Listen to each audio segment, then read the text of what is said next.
Hola, ya estamos otra vez de vuelta. No había podido estar con ustedes por cuestión de trabajo y pues se vinieron las fiestas y todo.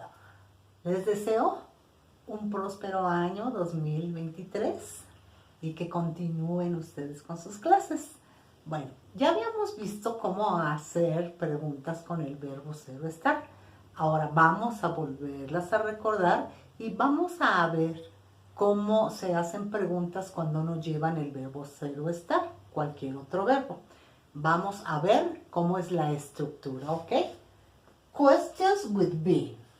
Preguntas con el verbo ser o estar. Tenemos el afirmativo. En el afirmativo tenemos que primero ponemos el sujeto, luego el verbo, luego el complemento. En este caso, she is a nurse.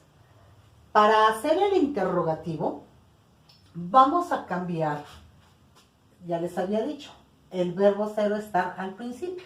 En este caso, is she a nurse? Esto es singular. Is se usa para singular con los pronombres personales he, she, it. ¿Ok? Ahora, ¿cómo se hace una pregunta con el verbo ser o estar en plural?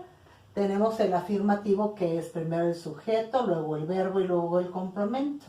You are cousins. Ahora, ¿cómo lo vamos a efectuar? Vamos a pasar el verbo ser o estar al principio, luego you, cousins. Are you cousins? Entonces la estructura es primero el verbo, luego el sujeto, luego el complemento. Are se usa en plural para we, you y they. Ahora, ¿cómo vamos a hacer preguntas cuando no tienen el verbo ser o estar?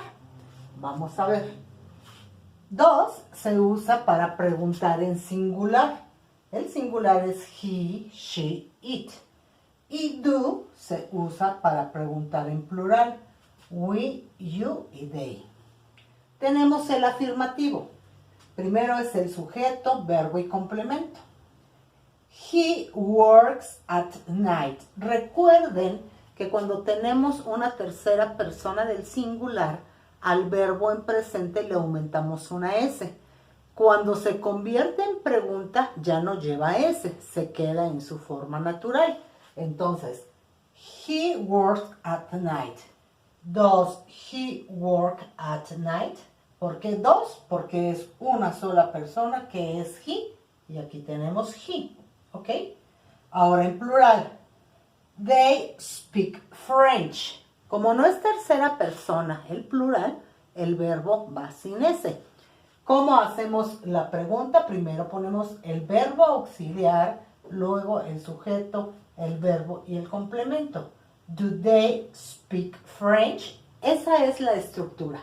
Entonces, recuerden, con el verbo ser o estar en afirmativo, primero el sujeto, verbo y complemento. Para el interrogativo, primero el verbo, luego el sujeto, luego el complemento. Para preguntas que no tienen el verbo ser o estar, se usa does y do.